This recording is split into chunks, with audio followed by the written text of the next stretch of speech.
Okay, so magandang araw sa inyong lahat. Ngayon, tayo po ay babahagi ng kaalaman patungkol sa circle and some terms related to circles. Okay?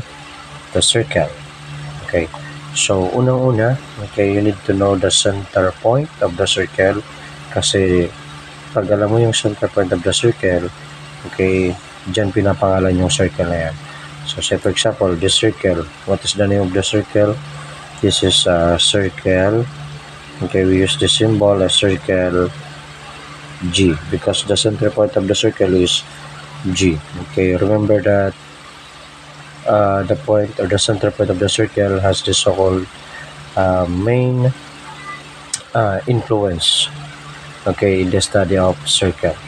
Okay, so ngayon aking pag-aaralan muna ang salitang radius at kung alin dito yung radius. Okay, so radius. So yung radius, okay, this is a segment. Yan ay segment na nakakonect from the center point of the circle going to the circle itself. Okay, from the center of the circle going to the any point, any side, okay, on the circle. So, kahit saan, basta nakakonect yan sa circle, nakalay siya sa circle. So, ang radius natin, ang halimbawa niyan, ito. So, from point G going to point S, yan ay halimbawa ng radius. From point G going to point D, yan ay halimbawa ng radius. From point G going to point A, yan ay halimbawa ng radius. So, suma total, meron tayong tatlong radius. So, pag plural, tinatawag natin tong radii. Okay? So, double I, R-A-D-I-I, radii. Or radii sa ibang mga pronunciation. So, yan ang ating radius. Okay, meron tayong we use the symbol for segment SG. Okay, segment DG, segment AG. Okay, so pwede naman yan ma-interchange ang mga letra kasi yun naman din yung pinipertain niya, yun naman din yung tinutukoy niya, as long as na nakakonect siya sa center point of the circle. So, yan yung mga radii natin, SG, segment SG, segment TG, segment AG. Okay, so remember ha, ang radius natin ay, okay, this is a segment connecting from the center point of the circle going to the side of the circle or going to the circle itself, or it must lie on the other side or the end point, okay, has the so-called connection on the circle itself. Okay, so yun, any point dito sa circle, basta nagsimula sa center point of the circle, okay, pag yan ay nag-connect going to this point, radius yan. Pag from the center nag-connect dito, so radius yan. So yun po ang radius. So segment connecting from the center point of the circle going to the other side or on the circle itself, connecting to the connecting on the center on the circle itself. Okay, so yun yung radius. Ano naman yung minor arcs? So what is the minor arcs? Minor arcs,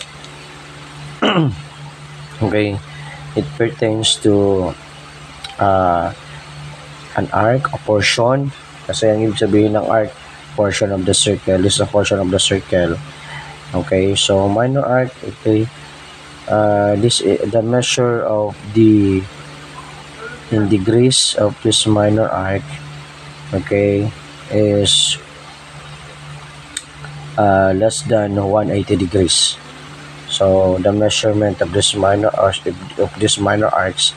is less than 180 degrees. So the degree measure, okay, mainly is in between 0 to 180 degrees.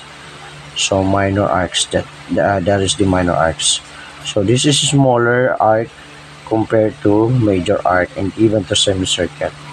So, minor arc, okay, ang minor arc natin dyan, pwede itong halimbawa na to, pwede itong S going to D, S, D, okay, so pwede tayo, pero maraming minor arc dyan ha, and you use the symbol R, okay, use the symbol S, D. Tinutukoy ko dyan itong arc na to. Yan. Tapos, pwede rin SR. Arc, SR. So, basta tatandaan na pag arc or minor arc, dalawang letra lang yung ginagamit natin. SR. So, from point S going to point R, yan ay halimbawa ng minor arc. Basta less than 180 degrees siya, huwag lalagpas ng 180 degrees. Kasi kung lumagpas yan, pwede yung semicircle or pwede yung tinatawag nating major arc. So, ano pang halimbawa? Marami ito ha, pero magbibigay lang ng tatlo. Ito, RF. From point R going to point F, yan ay halimbawa ng minor arc. Okay. RF. Okay. So, marami yan, pero yan lang halimbawa natin ng minor arcs. Tandaan, minor arcs, the measure of the minor arcs is in between 0 degrees to 180 degrees. So, huwag lalagpas ng 180 degrees. Okay, next. We also have the diameter. Okay, so ang diameter dito, okay, eto, from point S going to point A. Point S going to point A. Okay, ano bang ibig sabihin ng diameter? Itong naka-red segment na to ha. Itong naka-red segment na to, yan ay tinatawag nating diameter. Okay, ang diameter ay considered as the longest chord. Considered as the longest chord. So, this is a segment. This is a segment connecting from point S, connecting from the other side of the circle, going to the other side of the circle. But, take note, this chord or this segment passes through the center point of the circle. So, kailangan dadaan siya sa tinatawag nating center point of the circle. If that line or if that segment do not pass to the center point of the circle, then this is not a diameter. Because the characteristic of the definition of the diameter is a segment, a chord that pass through the center point of the circle. Okay, so that is diameter. So ang diameter natin dito is segment SA. Okay, yan lang nag-isang diameter natin. Itong naka-red color. Okay, naka-red segment. Okay, next. Remember guys ha, tatandaan po na ang diameter is the longest chord. The longest chord. Next, what is chords? Ayan, ano man ang chords? So, ang chords naman, yan po ay segment. Chord is a segment na nag-connect from the other side of the circle going to the other side of the circle, or yung tinatawag na endpoint. Both endpoints, okay, lie on the circle. So, bawat dulo ng segment kapag dumikit sa circle or nag-lie on the circle, then this is an example of chords. The difference between the diameter and the chords. The diameter passes through the center point of the circle. Pero ang chords kasi, itong mga nakadilaw na to, yan ay chords. Ang chords, hindi sila dumadaan sa center point of the circle.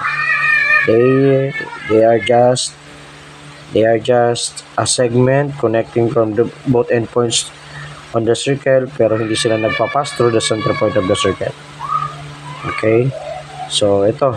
Halimbawa ng chords natin, segment TF. So, lagay ko dito, segment TF and segment RF. Okay? So, yan. Yan ang ating halimbawa ng chords. Next, meron tayong tinatawag na major arc. So, yung major arcs naman natin, the degree measure of the major arcs, okay, is in between 0 to